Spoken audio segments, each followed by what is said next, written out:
Let's not stand on ceremony, mate. Let's start the show.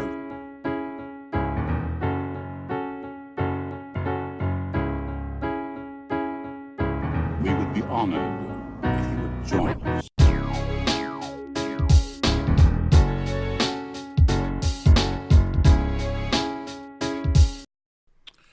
What's up, everybody? It's another episode of Smash Cut. I am Travis Hobson of PunchDrunkCritics.com.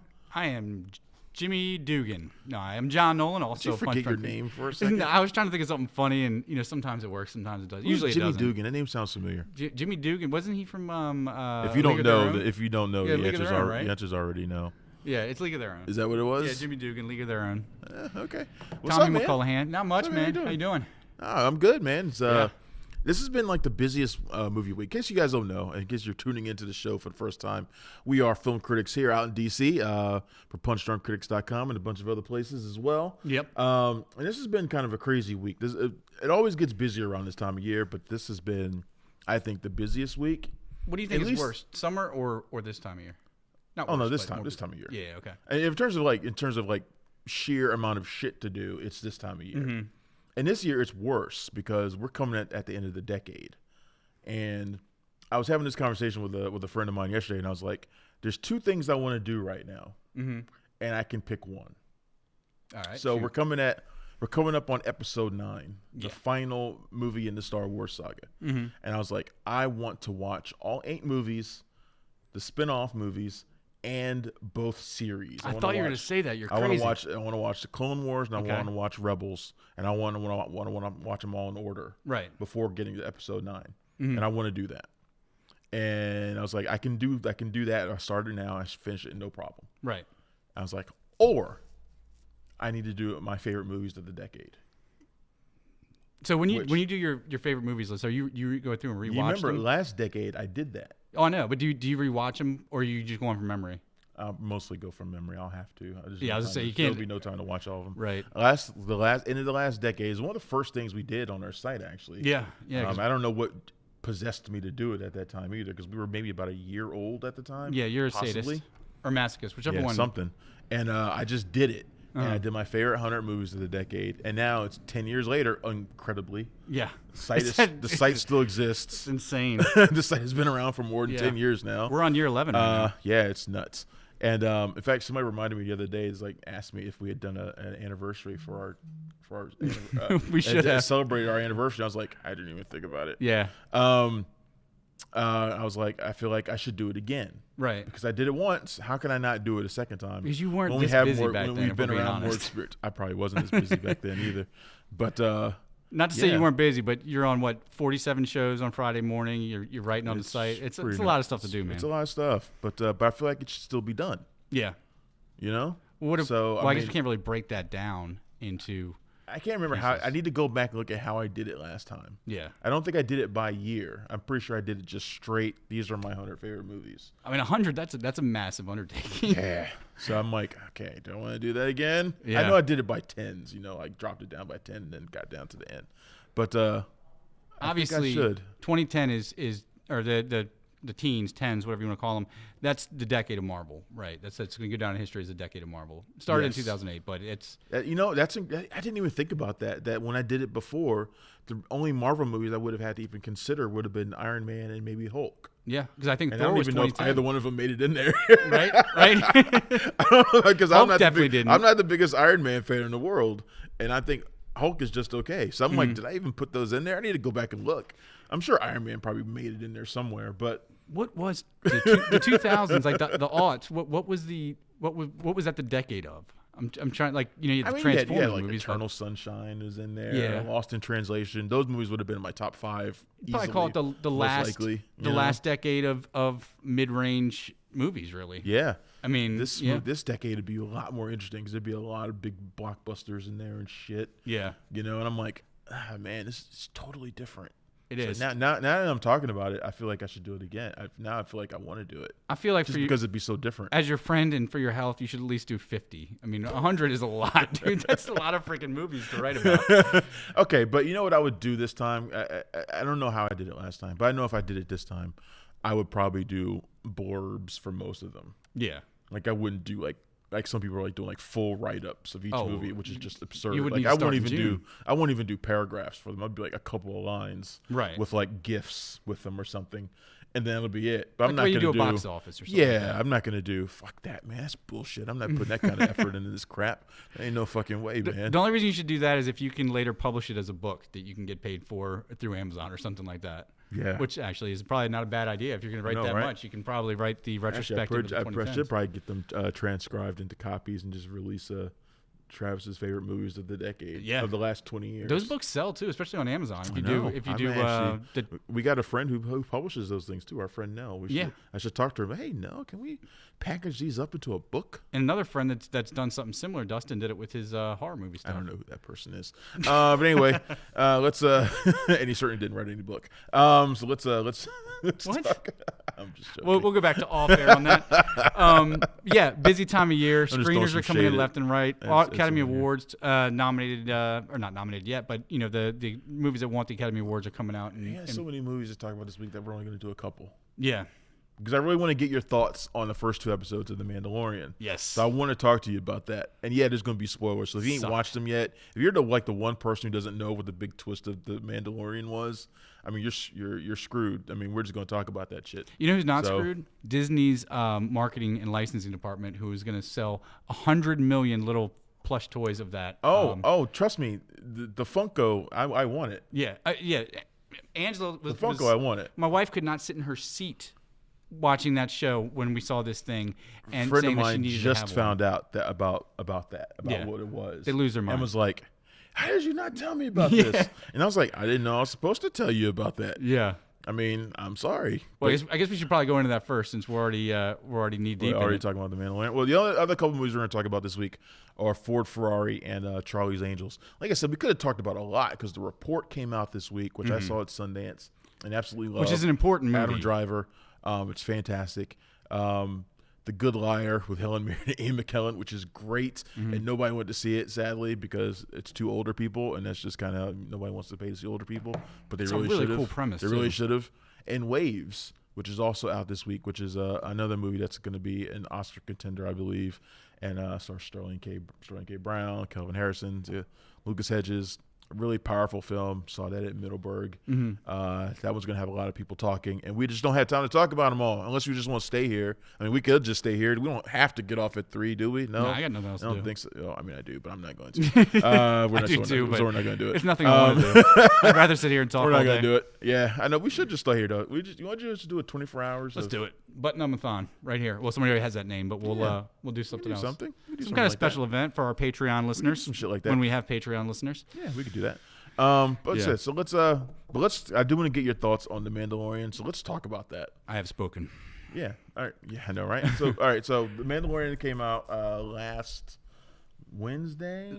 Was it Tuesday? Tuesday was it dropped. They Yeah. did two episodes this week. Tuesday and Friday. They'll be coming out on Fridays for the next few weeks, and then they'll shift the schedule around when it comes to when Star Wars Episode 9 comes around. Right. Which I brought it to a friend of mine. I was like, I don't know if they did that because they don't want to distract you from watching Episode 9, which is stupid because the Mandalorian's like 30 minutes long. Yeah. I was like, or there's a tie-in that they want you to see the movie first and then watch the episode of The Mandalorian because something might get spoiled. Well, see, now if they do that, that's going to be groundbreaking because it's going to be really living up to what Disney Plus said. But they said about Marvel is that the shows are going to tie into the movies, and we honestly we haven't seen any for doing it that way. The only reason, well, no, it could certainly. I mean, because The Mandalorian set 5 years after Return of the Jedi. Rise of Skywalker set some, let's say, 24 years after Return of the Jedi. So, but where there's going to be a lot of stuff in Rise of Skywalker, and even me, you got to expect that the Rise of Skywalker will cover a lot of ground. It's gonna cover a ton of ground. It's gonna introduce a lot of crazy stuff, and there's gonna be a lot of things that are gonna come up that had seeds set way long ago that are gonna come to the surface during Rise of Skywalker. So this is actually a perfect place to do it. But The Mandalorian, it's my only complaint about the whole show is it's only 30 minutes. 30 minutes and 8 episodes. And that kind of killed me when I realized it. I was like, wait. Oh, you put a little Yoda on there already. Oh. Like, and if you have you got him in a little carrier. if you have Travis being like It's that just for totally- a little baby, it's totally- done something special. It's totally a Lone Wolf and Cub series. It right? is. And if you- Transporter, any of those things. You know, it's Lone Wolf and Cub's the originator. I know I shouldn't have said it. But Lone Wolf and Cub, Transporter. you've seen. Well, instead of a little agent That's girl, like it's a saying little baby that's like Yoda. saying they're so that makes no sense. It's like calling it the transporter just because the name is transporter.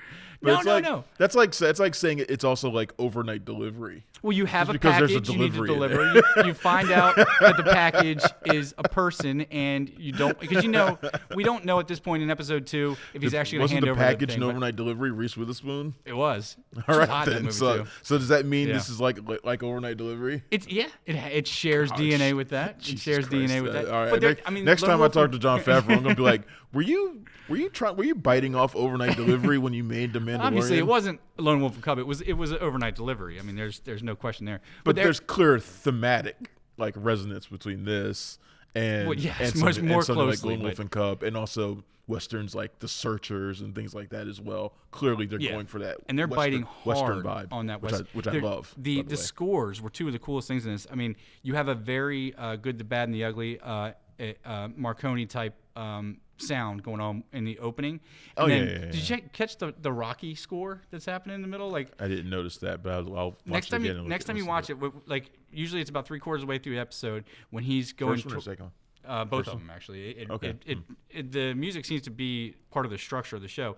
About 3/4 of the way through the show, he'll be going to do his final thing, or he'll be beating the adversary of that episode, and he has dun dun dun dun dun dun dun dun type score. But it's, I mean, it hits everything that it meant to hit. It's hit perfectly. I mean, the only complaint I have at this point is that, like I said, it's 30 All minutes. right, now you said okay. So I say you said your only complaint earlier was that it's too short. Yeah, well, I'm just expanding on that. So you're going to add one more. It's not your only complaint. 30 minutes, 8 episodes, and we haven't gotten. It seems like we're still on step 1. You know what I mean? Well, I For- mean, there's yeah. a lot to cover still. I mean, look, the first episode, there's a lot of territory to cover. Yeah. They got a lot of stuff they have to set up, Mm-hmm. right? And they have to set up this world, which, I mean, yeah, it's 5 years after Return of Jedi. So we're talking between episode 6 and episode 7. This Mm-hmm. is the First Order is not arrived yet, as far as we know. Like, Yeah. it's not, New Republic's not even set up.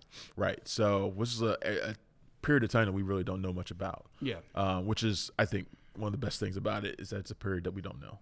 I love that aspect of it. Yeah, and it's a universe completely in flux. I mean, there's even a Right. great scene when he's talking to Apollo Creed in the beginning of the first episode, where he's trying to get paid for his job, and he's like, "Well, here's the I'm not taking imperial He's credits." talking to Dylan. Yeah, Dylan. I'm not taking imperial credits, and then they're going through the money, and basically it's a way to set up to say the Empire's money's no good. The whole place is screwed up. Nobody even knows what money to take. Nobody anymore. trusts the New Republic. Yeah. New Republic money. Nobody trusts that They're shit. taking Admiral Akbar bucks. Is basically what they're doing. Right. Pretty much. But yeah, I mean, for those who don't know, if stars Pedro Pascal as a lone Mandalorian gunfighter, Right. basically out on the outer rim of the galaxy of the known galaxy. So and he's charged with a task with recovering or killing Yeah. a target by Half price for by if he kills Werner him. Herzog. Which, by the way, the thought of Werner Herzog having that Yoda in his hands is terrifying. It is. It's scary all in of itself. Is Werner Herzog being anywhere near that cute little thing? Yeah, the weird oh my Naziist God. doctor What's he that gonna comes do with in it? that wants him alive is a little bit even scarier. But Which you saw the clone and signature. Yeah, I did. There's- Yeah. right. Which it's okay. So can we assume he wants to clone the Yoda? Yep. Yeah, Okay. and we've seen why he would want to do that in the second Well, episode. yeah, we do. And look, what's amazing about this, and talking to my friend who didn't know about the Yoda, she didn't understand why, other than the fact that it was super cute, why it was a big deal. And I was Right. like, we've only seen 2 Yoda, Yeah, like ever. and most people Like wouldn't even say that. Maybe Yoda most people and forget about Yoda and Yaddle. Yeah. and nobody gives a shit about Yaddle. Right. I said we don't know what happened to Yaddle. Yaddle just kind of vanished. Only one there can be, and then they kicked her out of the council. Right. But this thing is apparently 50 years old, which means, I mean, it's been around for a while. Yeah, it was around It's been before around for a while. So Phantom Menace. Then did Yoda and Yaddle like get their groove on at some point? I hope it's not that, but you know what? They're as But- far as but- logic but dictates, honestly, we don't know how many Yeah. Yoda of this species there are. Right. It seems like the birth of one is extremely rare and extremely important. Right. And because every single person in this species that we've seen has incredible force powers. Yeah, they've literally Like all been on the Yoda, Jedi Council. obviously. Yaddle was on the Jedi Council. And this one, at this young age, young for a Yoda, already has abilities. Yeah, he's an infant, and he's able to lift a We assume giant it's a beast he. in the air. We assume it's a he. Yeah, they do say it throughout the whole thing. I haven't seen his little Yoda dingle we yet. don't know what it's But going to be. I'm really hoping that the Mandalorian, because look, what this series is going to be about is whether or not he's going to turn this thing over. Right? Yeah, That's probably what it's going to end up being. He's going to protect it, but is he protecting it for his own well-being or for its well-being? And we're not going to know what he's going to choose until we really know who he is. Right. And I know that Pedro Pascal has given his name away, but I don't remember. It doesn't really matter. I still feel like there's something going on there where he might be pulling our leg. And he could be a Fett still. Oh, you still think so? Yeah, I mean, I'm not convinced. And I'll tell you why. But I feel like it's possible. I hope they don't, because here's what makes this show so good. Whenever you have a mysterious character, everybody wants to know more about it, but at the same time, they can't know more about it. Every time you explain the backstory of a mysterious character, ruins the character. Michael Myers, Boba Fett, any of those, you take away the mystery, you take away Wolverine, take away the mystery, you take away what makes that character special. No, you know what people really want? People say they want new characters, but then they always assume every character is somebody they already know. Right. Or tied into somebody they already know. It's like... You want a perfect example for Star Wars, you can just look at Rey. Like, people want new characters, but immediately all they've done is speculate that she's related to Luke or a Solo or a Kenobi. And then when they got confirmation that she wasn't, what did everybody do? Got pissed off. They got pissed off. Yeah. So people don't know what they really want. They absolutely don't. But people don't know what they want. Favreau's done something really smart with this. Is kind of got the best of both worlds. You don't have to explain Boba Fett, but you can explain the Mandalorians, and that's the reason why there's a whole religion there that's really cool and really interesting to learn more about. The series has Dave Filoni on board as well, and Dave Filoni is the guy who basically created all of the Mandalorian history through Clone Wars and Rebels, and a purveyor of amazing hats, if you've ever seen it. That is true.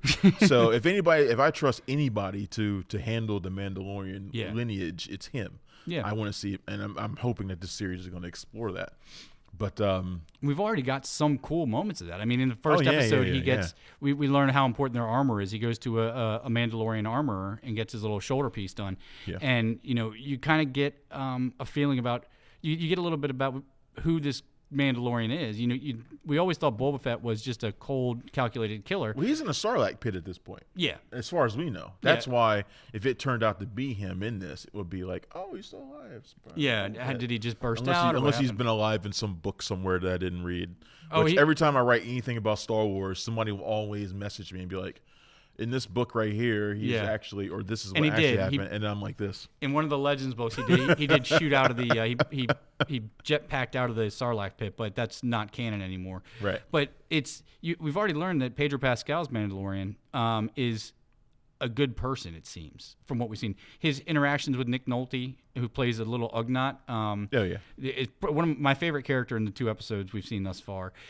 He's a pretty cool character. He donates extra of that special metal that they make. Just think of it like vibranium. Beskar metal. Beskar metal. There you go. I forgot the name. So I was all Mandalorians use their armor themselves with Beskar metal. He donates some of his. Super rare. It's super rare. Yeah. So this guy Werner Herzog's character says he has like a whole thing full of it. Right. So if that would obviously be something that would be of value to not just the Mandalorian, but to the entire Mandalorian clan. Right. So yeah, they're very tribe-based from everything that they've shown, and he's put out stuff to help them, and we get to see some great Jawa disintegrations in the second episode. But the only thing better than a Jawa disintegration is our Ewok disintegration. Well, hopefully the only thing better than that is a Porg disintegration.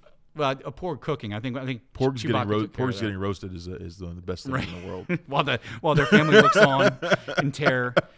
But it's we've seen a lot about this, and they suck, all of them. One of the things I was disappointed in, it wasn't a problem, so I'm not making new problems. One thing I was disappointed in the first episode was that IG-11, the assassin droid that I love IGs. was a background character in Empire Strikes Back, IG-88.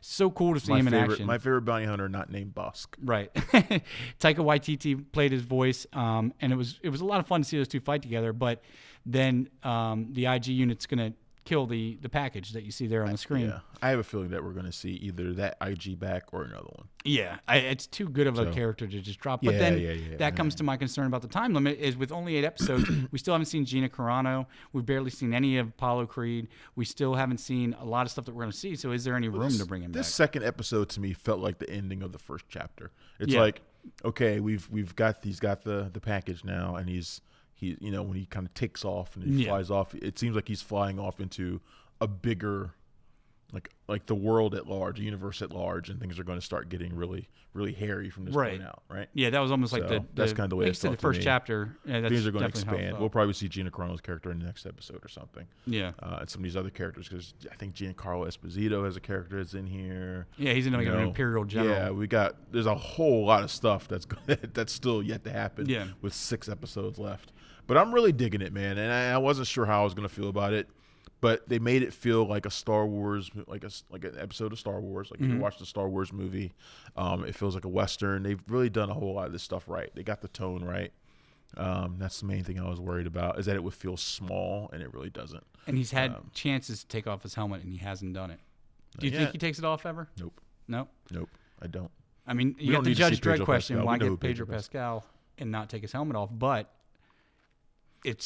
Pedro Pascal is not such a huge name to be worried about that. If it was like, it's not like Sylvester Stallone playing Dredd, right? And it's like, well, we got to make him take his helmet off because it's Sylvester Stallone, even though Dredd never takes his helmet off, right? It's not one of those situations, right? So I don't think Pedro Pascal is so huge that you're like, why won't he take his helmet off? It's Pedro Pascal. Nobody's like that. Nobody's like that, though. Nobody's streaming for that. I am. Damn it.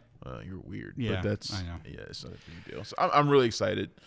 For all of these now, and I've begun doing reviews and recaps for it, which I don't like doing those things. Yeah, I was actually really surprised to see that. As a matter of fact. Well, I wanted to have somebody else on the site do it, but they really can't. So the first one I was like, well, he's not ready to do it. He's not sure if he can do it, so I'm just going to go ahead and do it. Right. Just to get the first one in, and then I thought he'd be ready to do the second one, but he can't do any of them. So I'm just like, I'll just keep doing it. Yeah. It's only 8.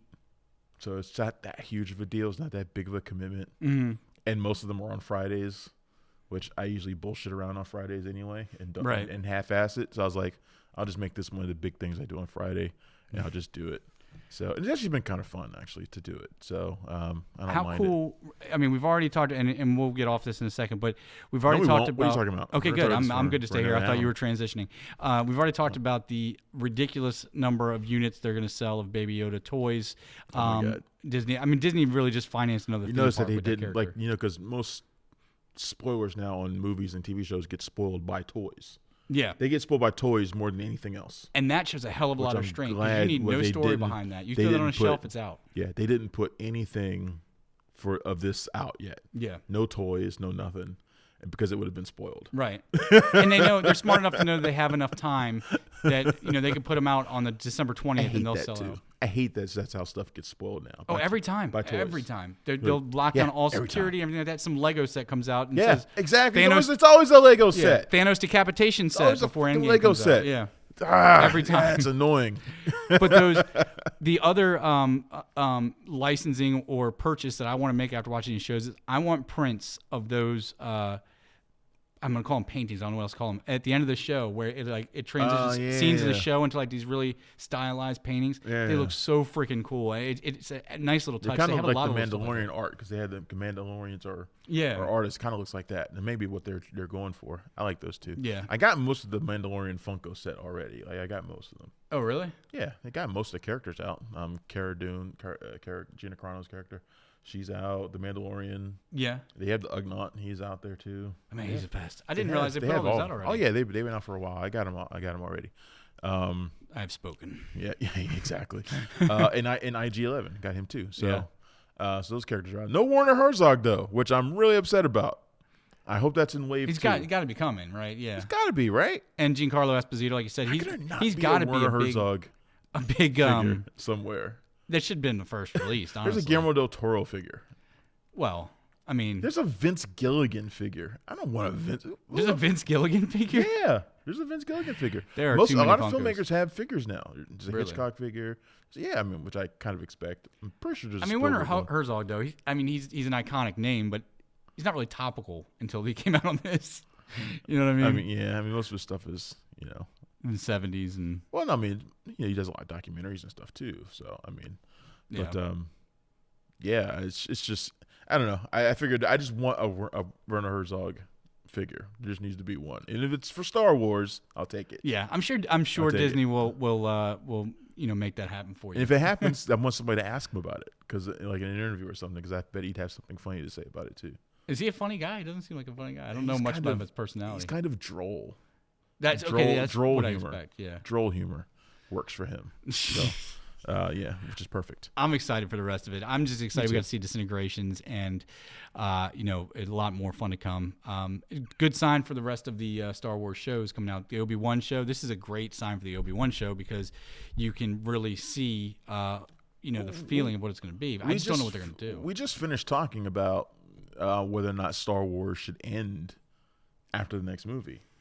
This kind of makes you feel like, no, yeah, still got some legs. All it takes is one Still decent got some thing. legs. Well, it's exactly what we were talking about last week. I mean, this universe is so. I mean, we talk about the Marvel universe has 2,000 characters or whatever. The Star Wars universe has so many characters that haven't been identified yet. If you read any of the books, it's such a rich and deep. It blows my mind that George Lucas can sit there and think, oh, Anakin Starkiller and his laser sword, and next thing you know, you have a living, breathing thing that people can just write stories about of all these different, assassin guilds and Jedi and shipping magnets. They just and stuff.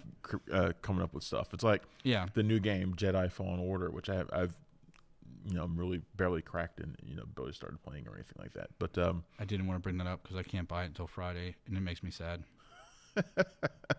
I was waiting for that so long. The games always do the same thing. They like create some Jedi who magically managed to survive Order 66. Yeah.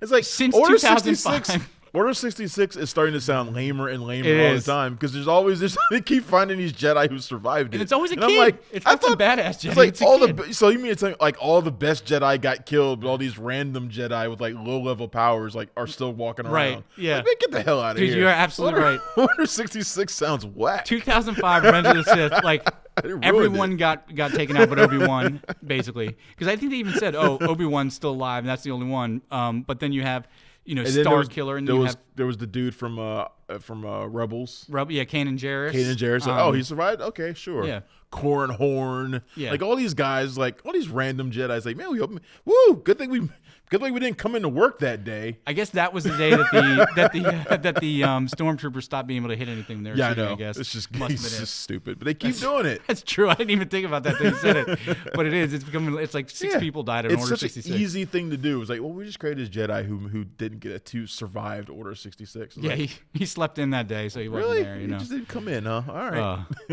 Crazy. It's dumb. In 20 years, there'll be like 100 Jedi who are just kind of just around. Oh yeah, it'll be another council that they forgot about on. Yeah, another planet. another A satellite planet. It's office. like, we were having a Jedi meeting over on this planet, and we totally missed it. What Right. happened? The Jedi Order potluck was what? happening. Yeah. Who's dead? It's just stupid. But anything else on Disney Plus you dove into yet? Not a whole lot. I started watching like Lady and the Tramp, and I watched some of Noelle. Yeah, we watched that. And then I was like, why am I watching these? I wouldn't watch these. And in normal circumstances, I wouldn't watch them. Right. And because I caught myself and I was like, I'm watching them simply because they're on Disney Plus. Right. Like I got wrapped up in it like everybody else. Like Yeah. Disney Plus, woohoo! I'm just gonna watch a bunch of shit. Yeah. And I was like, oh, Lady and the Tramp. It's like I've been writing about that on the site for so long. Then just watch it. And now I watched about 20 minutes. I was like, What the fuck am I I doing? would never watch this. Like I would never, under any other circumstances, I would never Yeah. watch this movie. And I just turned it off. Yeah. And I started watching Noelle, and Noelle was just bad. So I turned it But off. it's got Anna Kendrick. But it's And it's got Anna Kendrick. Yeah. But so she's cute. She's adorable. It's a whatever, very so it's holiday fine. movie type So it's deal. fine, right? But would I really want to watch it under normal circumstances? Probably not. did you have any of the problems that people were talking about? Like I haven't run into any there's issues there's yet. two issues I've had. There's when you start a show, the audio's out of sync, so you have to rewind 10 seconds and then it syncs back up, and then every once in a while it'll freeze out. I didn't have people I didn't run into lost any their of that. minds. People are so as somebody that works in IT during the Christ, day, you have to expect there's going to be some buzz. yeah, there's people. going to be problems. Stop freaking out. But my issue has been, has it changed in the settings on the devices you installed it on? So I get home yesterday. We have 2 Rokus and 2 Fire TVs because we like chaos, and we don't get everything the same. And I get home, and all of a sudden, everything is Disney-fied, no matter what app I'm on. And I go in and found out Disney Plus's ass went in and changed my theme on my devices to Disney Plus. So now everything's marked Disney Plus. That's funny. I thought that was a little shady, but other than that, That is very funny. it's been pretty good. Because I have it on my Xbox One, and it's on my roommate's Amazon Prime or Amazon whatever, and I have it on my tablet. So, but it hasn't done anything. I haven't run into any issues, nothing yet. So Yeah. I'm sure I probably will now. There's hours and hours and hours of stuff in there, and the best thing is there's a lot to look open for. like X-Men the animated series or anything like that. Like I haven't even done that any was of so that hard stuff. for me not to start I when I haven't was done going any through. of that stuff yet. Just It's too much, man. Oh, It's just too much stuff. Yeah. And I was thinking about rewatching all the Star Wars films. I was like, I don't even have to like do anything. I don't have to take any of the discs out or nothing. Yeah. I got all the seasons of Clone Wars and Rebels right Right. here too. It's like I really don't have to do anything. That's the height of laziness that we're at, and I am so I guilty of know. that. I turned on, I was like, "Sweet, I got the original movies." Knowing damn well I had the Blu-ray box set since the day it was released. I just didn't feel like popping it in. Yeah. Oh It's man, just ridiculous. it's funny. It's crazy. But somebody was bringing up to me whether or not the idea of whether or not like Netflix and Disney, well, if they both can survive basically, or if one will get like defeated by the other. And I was trying to explain that Disney and Netflix aren't each other's competition.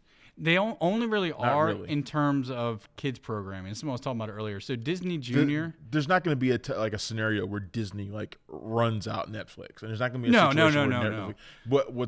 Who has to worry about this stuff are like your DC universes, Right. Your CBS All Accesses, your NBC Peacock, shit like that, right? Who've already started partnering to throw in the towel basically. Right, they have to. They're the ones who are going to suffer, who like have to worry about it. But Disney and Netflix aren't each other's competition. They're gonna be all right. Yeah. Yeah, they're gonna be fine. Like the only thing that might affect Netflix is that like some of the Disney stuff won't go over there. Like stuff like that. That's what's gonna hurt them. Even that's not gonna hurt them because they have so much original content that doesn't matter. That's 100% it. Even if they lose The Office and Friends and all that stuff, we talked a little bit last week about the hole they're filling in cinema. You got movies like Six Underground coming out in a month with Ryan Reynolds, and it's a 30 to 40 minute. It's probably not going to be good, but it's still I thought it looked okay though, like the first trailer, and then I watched the second one. I was like, yeah, this is probably going to suck. Yeah, it begs to ask the question: how long does Ryan Reynolds' charm last in that is smart athlete? I mean, he's done it for 20 years almost since Van Wilder, but and he had a drop with Green Lantern, but Deadpool brought him back. Anyway, his point is Netflix is filling this hole in let's say $25 to $65 million action and comedy movies, Right. And that's going to be in the coming years that's going to be their forte. Not rerunning The Office, not running this and that. It's going to be all those movies that you used to go to the theater to see when it wasn't the summertime. Is going to be Netflix, and that's going to be where they make their Disney cake. has, and then like how many decades they've been in existence? They got decades 90. worth of classics. Yeah. Yes, and that they don't have to share with anybody else. Yeah. It's like, remember when they used to put shit in the vault all the time? All they have to do is put a disclaimer in front of them talking about how racist they are. Yeah, I know, right? They had to do that this week for some of their stuff. Yeah. But you remember how they used to put stuff in the vault? yeah, and they would yeah. come out like once every 20 years. Like, hey, you can get Beauty and the Beast right now. Yeah, for 2 weeks, or else you're never going to get it Yeah, again. Disney has no problem making their stuff like 100% exclusive. You can't get this movie anywhere else. Yeah. And I don't blame them. But it's also like I was telling the guys before we started the show. It's like, just wait until they, because they will break it down into tiers. If you want Marvel and like if you want to watch Falcon and the Winter Soldier 2. Well, you need to pay an extra $3 to get the Marvel content. It's already broken gonna down. happen. If you look gonna on the logo, you've got Disney, Pixar, Marvel, Star Wars, and National yeah. Geographic, which is the They could weirdest do the last same one in thing the with world. Star Wars. They could break it down. Yeah, all of those are going to be either add-ons or separate subscription services once they have enough original content to support that. Once they have 5 or 6 Star Wars shows, that's going to be a channel that you have to pay for. Yeah, it's gonna suck, but they're gonna do it. Yeah. Because why wouldn't you? If you're Disney, what's to stop you? You're a business. I mean, What's to stop you? having a soul, but other than that, I mean, they know because they already know they had 10 million signups on day one. yeah. which is absurd. That's ridiculous. It's crazy. It's no wonder they had And crashes. it's only going to get higher, with the more content they have. It's going to become more and more and more. There's nothing they already know. Who's going to be like, I really don't want to watch those Marvel shows that are coming out? Who's going to say that? Nobody's going to say that. Yeah, and if they do, buy it. They're going to have kids that need to watch the Disney Junior channel, or they're going to have something like Star Wars. They've literally, Bob Iger. I just read his book that came out a couple weeks ago. That dude's a freaking genius for what he put together and pulled into Disney in the last 15 years. He pulled in pretty much the umbrella of everything major that's out there. I can't think of a major franchise that he doesn't have control over right now. And Marvel, Fast and Furious. He doesn't have Fast and Furious. Yeah, and that's you know what, I was gonna laugh, but that's true. That is one of the biggest franchises. $1 billion franchise. It's one of the few original homegrown franchises left that's a success like that. In fact, it's really the only one. And it's just when you hear Fast and Furious, you're not like, oh, that's the iconic one, but you're right. 2-decade-old franchise. Now. Yeah, it's worth $1 billion every time they put a movie out. But Marvel, Star Wars, all this stuff, they've got so much there. And the thing is, they're going to charge us whatever we're going to pay. And the simple fact is, what we've proven as a people is that we're going to bitch a lot, but we're still going to pay the bill. We're going to pay it. Every single one of those reboots and remakes, people are like, I can't believe they did this. Why are they they're raping my childhood? And then there they are on opening day, Well, so as long as that is the case, except for when we're talking about this right here. Yes. Charlie's Angels. My God. Full disclosure. Let's be clear. John is about to be sexist. That's what's going to happen. Yeah, you probably are. But no, this is basically the third kind of a older franchise that has been rebooted or relaunched lately that has failed. Between this, Dr. Sleep, and Terminator. So I guess box office wasn't great. And if you want to throw Blade Runner in there too, you can. That's only about a year or two, a couple years old. There's a rejection of these franchises. And it continues with Charlie's Angels, which only made $8 million in its first week. Are you serious? Yeah, it made $8.6 million its first weekend. That is, which is not good. You look back, the 2000 one made $40 million its first weekend. The second one, Full Throttle, in 2003 made $37. So Truth or Dare, that horrible, one of the worst movies of this year, made $11 million on its opening weekend. $8 million is pathetic. $8 million is really bad, and I've been trying to figure out. I have reasons why I think that is, because it's not a bad film. In fact, I like it. I liked it too. I feel like one of the reasons is the last Charlie's Angels, for people who still remember it, like who watched them, who watched those movies. They were directed by Meg G. Yep. And they had 3 red hot stars at the time: Drew Barrymore, Lucy Liu, and Cameron Diaz, all at the top of their game at that time. Yeah. And bringing the 3 of them together was a big deal. But also, they were very tongue-in-cheek. The sex was out there. Yeah. All that stuff was out there. It was over the top. It was crazy. They knew how ridiculous it was. It was super silly. And I think people like that. This one, on the other hand, like I said, I like it, but it's different. It's written and directed by Elizabeth Banks. It's very much in the spirit of Me Too and Time's Up. I'm fine with that too. But not everybody may have wanted that. They want their Charlie's Angels to be silly and fun and maybe a little flirty, a little cheeky. Yeah.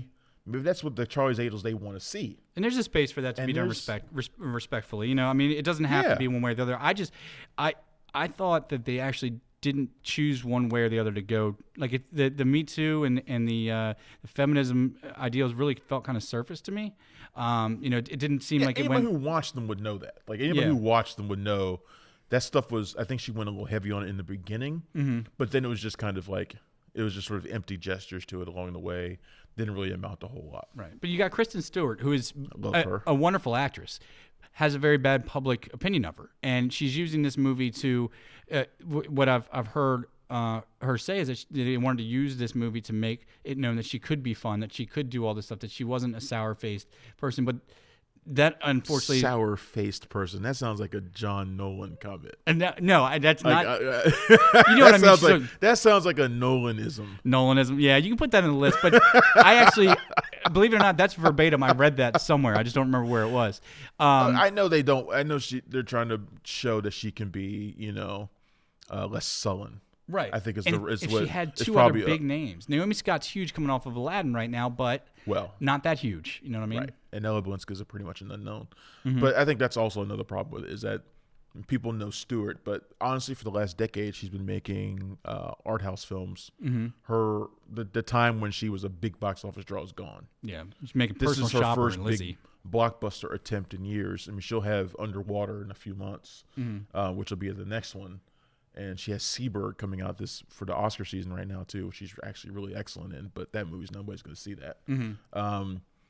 So her time as a box office draw is gone, at least for now. Right. It might come back, but for now it's gone. So she's not the draw. And this movie doesn't have a lot to lean on other than Charlie's Angels, just the name Charlie's Angels. Right. Which honestly, people who are 20 years old probably don't care.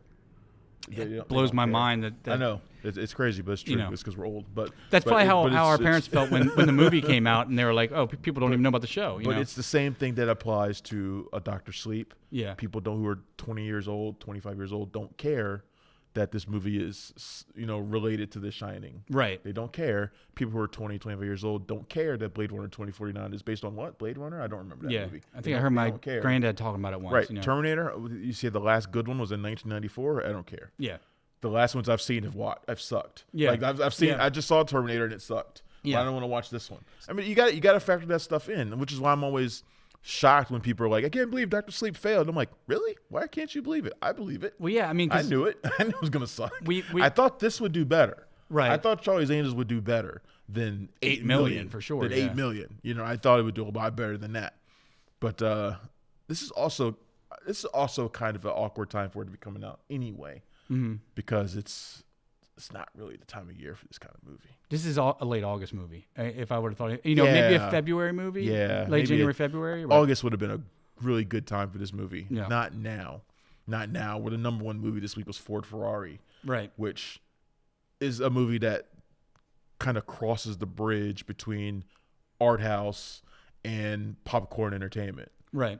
It's a rare movie that does that. Not many movies can pull it off. You're either one or the other, especially this time of year. That movie kind of crosses the bridge, and it sucked the air out of a lot of the other movies that are here. The Good Liar, which I think is fantastic, half its audience probably went to go see Ford Ferrari. Right. I imagine a lot of audience that might have gone to see this went to see Ford Ferrari. Yeah, I mean, because this is a movie that if they were going to make the money, it was going to be solely off. It was going to be every single 17 to 26-year-old went to see that this weekend, and it obviously didn't happen, which makes me really sad because the sexist part I was alluding to earlier is I really like Naomi Scott. Gosh, she is amazing looking. Good Lord. Can she act, John? I don't know. I can't pay attention when she's on the screen. She's too pretty. Look, I'm not going to sit here and act like I'm above that shit. She's absolutely unnaturally stunning. beautiful. She is absolutely stunning. And I am a Kristen Stewart fan as well. Like I look at her the same way. I think she's gorgeous. Right. Yeah, she's pretty. Ella Balinska's hot too. There's not an ugly one in the group. If we're going to be just straight up about this, all three of them are hot. But Naomi Scott is. She's on another level. I mean, really. It's a little. Absolutely. I got that out of my system. I keep forgetting now. that she was in Power Rangers. Too. Yeah, she was a Pink Ranger. She's a Pink Ranger. Yeah. You got a Pink Ranger. You got to be. We've talked before we went on air about. You got to be what? What? You got to be what? You got to be hot to be the Pink Ranger. Ranger. You got to be the Pink Ranger. We've talked before we went on air about. I'll tell Amy Jo Johnson that next time I see her at a. She was one of my. Dude, if you caught me in 1994. And you asked me who I was going to marry, it would either been Amy Jo Johnson or Tiffany Amber Thiessen. I had a thing for 3 named hot girls. I don't know what it was, but we were talking before we went on air about this show on Netflix called The Toys That Made Us, and they had a whole episode on Mighty Morphin Power Rangers. That was such an interesting watch. I think a lot of people, and I'm going on a tangent here, but a lot of people know a little bit of the backstory that show was cobbled together from old Japanese shows of the same thing, and they just took the action scenes from the Japanese ones that already shot and cut in American actors. And the way that Haim Saban did that, such a genius hustle. Anybody that hasn't seen I mean, that a lot of should check those that out. shows, like, they didn't even have footage beyond a certain point. They would just remix it from, like, earlier episodes. Yeah. That's why you'd see the same jump kick 17 times and everything like that. It was Especially for some of the monsters with the costumes, because the costumes are so cheap. bad. The costumes were cheap, so a so lot of the bad. costumes were destroyed. Yeah. And so they would just kind of just remix them, just show footage from earlier movies. Yeah. Can we talk about how funny Kristen Stewart is in this movie, too, though? She Yeah. actually really is funny. I think in the beginning of the film, because Elizabeth Banks did write it as well, like you said. But I think she was trying to be funny too hard in the beginning of the film. I agree with and that. because Kristen Stewart is the comic relief, it hurt her performance early on. Right. But then it's like Banks kind of finds her writing groove, and it helps Stewart find her groove. Like, she gets funnier as the movie goes on. right. Like, in the beginning, I was like, yeah, okay, this is feeling kind of awkward and off. Yeah, and then it gets better. It was gets almost funnier. like they were at the beginning. They were doing what would have ruined her doing humor is if they just played on her seriousness all the time You know and who she made that the reminded funny me of? part. She but- reminded me of Kate McKinnon in the Ghostbusters movie. Kind of Yeah, awkward and like, I'll give you that, really yeah. weird in a way. Like she's on like doing something different than everybody else is doing in the movie. Right, she's on which I like. different wavelength. Yeah, than which I everybody like. else. It felt right to me, and to me, it proves that she can do this stuff. Like, I always thought she could be funny, and she's been funny before. Yeah. but it's just this is her first time she's really trying to be comedic, Right. and I think she can pull it off, man. I hope she gets more opportunities in this. Based off this, who knows if that'll happen or not, though. Yeah, I mean, they accomplished what they wanted to do as far as showing her in a different light as an actress, but it's just unfortunate they tried to use this movie to do it. Had she been able to do it previously, and people had confidence that she could be fun and funny and lighthearted, and I think the take on this would have been a lot better. Yeah, I we hate should to have put it told all the on one producer person, just but- put up just like 5 images of Naomi Scott in a row Yeah, for John. that's my bad. Yeah, No, he absolutely did that on purpose because otherwise I wouldn't have been able to. I would have been like, what? You Yeah, wouldn't know. what? You wouldn't have been able to pay attention to it. So So pretty. I'm going to get that off of there just so you can actually pay attention. again. There we go. Yeah. That's a Sorry different for different visual. Yeah, it is. It is. So the other one you were talking about this week, we got Matt Damon and Christian Bale in Ford and Where's Ferrari? Ford Ferrari. Ford and Where's Ferrari, as I say. Really good movie. I kind of expected it to be, honestly, when the trailers first came out, I thought Matt Damon, who plays Carroll Shelby, if anybody's a car guy or girl at all, Shelby. I was you'll remember know. his name. Carroll Shelby and Ken Miles. Yeah, and Carroll Shelby is like there's special edition Mustangs and special edition 4 cars called a Shelby Mustang. It's like the top of the line one. It's because of Carroll Shelby. He's the one. This movie does I something don't know shit about cars. really interesting and manages to bring that blue collar viewer into something and introduce them to art house movies. The way that That's my favorite scene in the movie, by the way. right. That fucking Yeah. scene is great. Yeah. It's a great scene. Tracy Letts is amazing in that scene. He's just playing he's playing the CEO. Yeah, he's like, go gets- hit it, punch it, and then oh man. Yeah, he's totally unprepared for how fast these machines can go. Yeah. But the reason why I like that scene is because he's not just crying because he's probably had his entire like internal organs shaken to new parts of Yeah. his body, but because he's a like this company's like his lineage, right? Like his father was Right. a CEO beforehand, and he's like, I wish he could have seen how far things have progressed. Right, it's emotional. Yeah, There's a so really it's emotional just a moment. fantastic scene that like encapsulates everything that's great about this movie. Yeah. Like it's about American ingenuity, it's about fathers and sons. It's all this stuff that's like wrapped up into this one really entertaining film. Like I said, I don't know shit about cars, Right. but I love racing movies. Oh Like, yeah, I love racing it's movies. primal. It's Yeah. you can't be a person. It's not even a guy thing, and that's what I think was beautiful about this movie is that you don't What need if to they be a put car Naomi person. Scott in it? Like what if they put Naomi Scott in one of these? I would fast still be there cars? watching it over and over again. Like if she came out and was dancing on one in a bikini, I know how horribly sexist that is, but I'm Yep, sorry. sure is. I'm a low rent man. That's what I do. Like the Jessica Simpson video from Dukes of Hazzard where she did Boots Made for Walking, that with Naomi Scott. Oh my God! But this movie does something beautiful.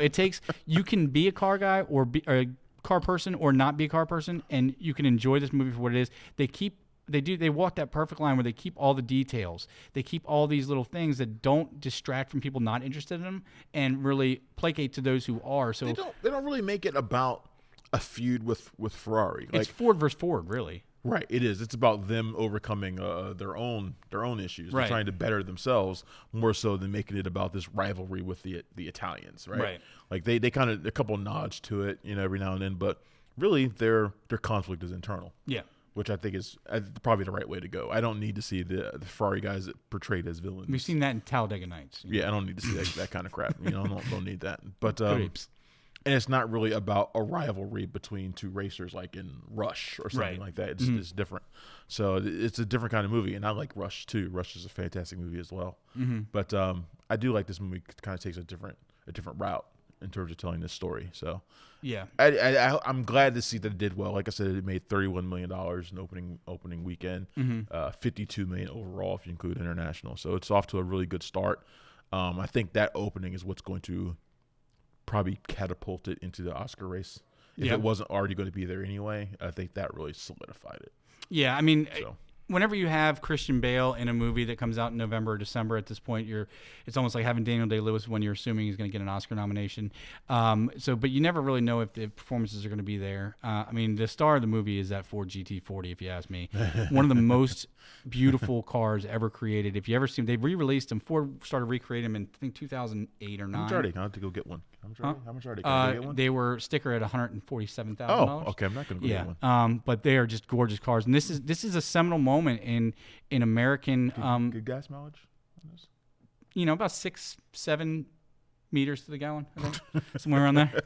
But it's a seminal moment in not just the American automotive industry. The first time that we won the Le Mans 24-hour race, but it shows the second industrial. Do they still do the 24 hours of Le Mans? I don't know if I know they do Le Mans. I don't know if it's 20. Yeah, the thing is about these old racing movies is I always wonder do they still do shit like that? Because the only racing I ever see here is the boring, shitty kind. That's like the NASCAR, which I don't have zero interest in. I don't understand how anybody they don't make. They had Le Mans in DC about. Movies. My concept of time is horrible. I'm going to say 5 years, but it was within the last decade. I think they had Le Mans in DC. I don't know if it was a 24-hour race, but they. I'd like to feel like they did, like they still do it, like in secret somewhere. Right.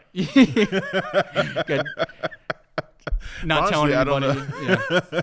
But when you look at it like on a movie like this and you see them actually doing it, it's like something out of Ridge Racer. Yeah, it's 100% what it is. Yeah, it's like you're going through towns and all sorts of bullshit. Right. Like I can't imagine that they would actually set that shit aside for that to happen. That's what. Well, they do race like that's when they did in DC. They block off streets almost like you do for a marathon, but it's obviously more complex. They block off streets and they're racing through the city. They're doing it. So they do that. I just don't know if they do it for that long. But they do. I want to go. Damon, I didn't.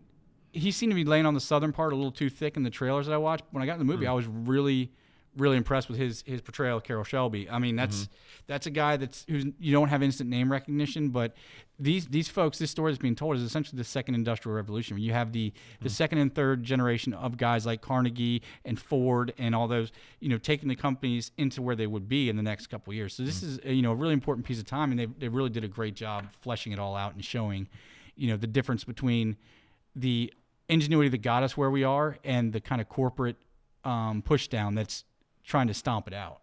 Now, which one of these guys do you think is going to get nominated? Because they're both putting themselves in the ring to be nominated for this movie. I think Damon has a more meaty role. Who do you think is the lead? I would say Damon, really, yeah. You think Damon? I'm not so sure. I mean, it's really a tough call. Do you count lead on plot importance or line numbers? I never, when you have two guys that are really close like this. I feel like this one's pretty balanced. Yeah, I mean, it is. Because there's a balance because we see Ken Miles not just on a racetrack, but in his home life as well. Whereas we don't really see as much of that. We don't see any of that, really. Right, you don't see any of that with Carroll Shelby. So that's why I think there's more of a balance. Yeah. So I don't know. They're kind of equals to me. I don't know who you pick to be. If you're looking for best actor, best supporting, I don't know how you break that down. That's tough. Well, you make a good point. I mean, they do show more of Miles' background, but they show more of Shelby's dealings with the company. At least my feeling. So yeah, that's true. That's true. That's why I think there's a balance. That was one of my not really problems because the movie was just really good, but I wish we would have known more about what was going on behind to drive Carroll Shelby to be the way he is, to do what he does, because we don't get any of it really. Yeah, that's a good point. So that's a good point. We do see some of that with Ken Miles. He's kind of this journeyman racer, although he doesn't seem like a journeyman. No, when he's out there, he seems like he's like the best. But then again, it's a lot of it is his attitude. Yeah. Right. The reason why he's a journeyman is because of his attitude, not necessarily because his skills on the track aren't great. Right. It's right. because he's kind of a dick. Yeah, and you can see that in these pictures that are going across the screen right now. You can pretty much see it's like just dripping off his face. Yeah. It's more attitude, not skill, that makes him a journeyman. So right. Like there are other people who are journeymen because they're just like okay at their job. They can get around the track. That's and not his break case. something. For him, it's mostly personal. In fact, that's the big thrust of his conflict with Ford is that they just don't like him.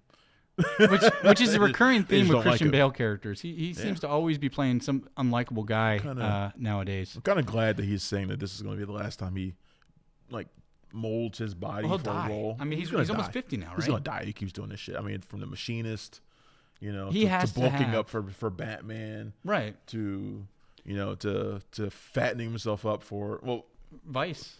yeah, but also American Hustle. American Hustle. Yeah. I mean, all these times remember he was supposed to play. He was supposed to do another Ferrari movie before this, where he was going to have to put on weight, and he said no because his doctors told him not to. He's got to And have then permanent then he damage. went and did Vice. So, But Then he went that and wasn't did all Vice. natural, was it? Didn't they use some kind of prosthetic in that too? I think he put on a lot of weight for that too, though. Some. He couldn't put on all that weight. No, he didn't put on. No, he didn't put on like that kind of weight. Yeah, that would 'cause have been he was ridiculous. Yeah. I mean, But he's got to he have did put on permanent damage, right? I mean, there's no way you go through I'm what. sure his metabolism's all fucked up. Let's just put it that way. Right. I'm sure it's all fucked up. I'm glad he's not gonna do that shit anymore because I want him to be around to act for a long time. Yeah, I want to see old So- Christian Bale. Yeah, I want to see the don't Batman want- Beyond movie 15 years from now where he plays old Bruce Wayne. I feel like he's been stuck in this age for like 20 years. Do you ever notice that people do that? Like, there seems to be an age range where everyone has a different one. Some people look like they're like Steve Martin's looked like he was 50 I've for been 30 looking years. like I'm 20 for like 30 years. Exactly. You look like you're 20. I look like Crazy. I'm 68. Even You with know? all the gray hair. In my head. Yeah, I thought my beard had clear hair, but it turns out it's gray. So Yeah. that was hard to deal with. Yeah, man. So this is one of the top movies of the year for me. So far, I'm yeah. really, really happy about it. I'm very curious to see what it does like when it comes to award season. Especially, we got our awards coming up for DC. Yeah, coming up very December soon. 6th, Actually, right? Or I is it- think so. Yeah, December something 6th. like that. Yeah, I got some movies to catch up on. Yeah, that's the WAFCA WAFCA awards You know coming what up. I'd like to do? I'd like to can you rent out hashtag and just watch screeners? Like, can we just spend a day and just watch all our screeners? Because I got some catching up to do. That would be awesome. If I'm at home, I'll never do it. Yeah, going somewhere. It's like the gym. Like you can't work out at home. Yeah. You go to the gym, you actually do it. Hey, Drew, can we just rent out hashtag for a weekend and just watch all our screeners? No? Saying that we're going to be exhibiting probably these not is even probably here. not to I don't even do know on who's the air. Yeah, actually, you know We what? should do that. Serious or not, that's a good freaking idea. And I've put in to take a couple days off at the end of November just to sit and go through because every single year, without fail, 5 days before our awards, I'm up until 4 a.m. watching movies that usually half the time I don't even need to watch because I'm watching some crap movie that just got sent. But I'm watching all these movies to cram at the end of the season. So yeah, we Yeah. should do that. Yep. So Yep, you're right. What comes out next week? Do we even know? Frozen 2. Frozen 2. That's right. We're not going to let it go. Frozen 2. That's right. Because I see that tomorrow. That's tomorrow night. We have our Okay. screening for that. Frozen 2 is tomorrow. Early reviews have been coming out for it. Sounds not too promising, but people are always harder on things like I've Frozen. heard good things. Have you? Yeah. I've just heard that it's not as good as the first one, but that's a cop out. I think when people just say that. That's easy. It really is. Yeah, everybody says that. All right. So, thanks everybody for tuning in to Smash man. Cut. I'm Travis Hobson of PunchDrunkCritics.com. John Nolan. John Nolan of PunchDrunkCritics.com, and we will see you guys again next weekend. Later. Thanks, guys. Later. See ya.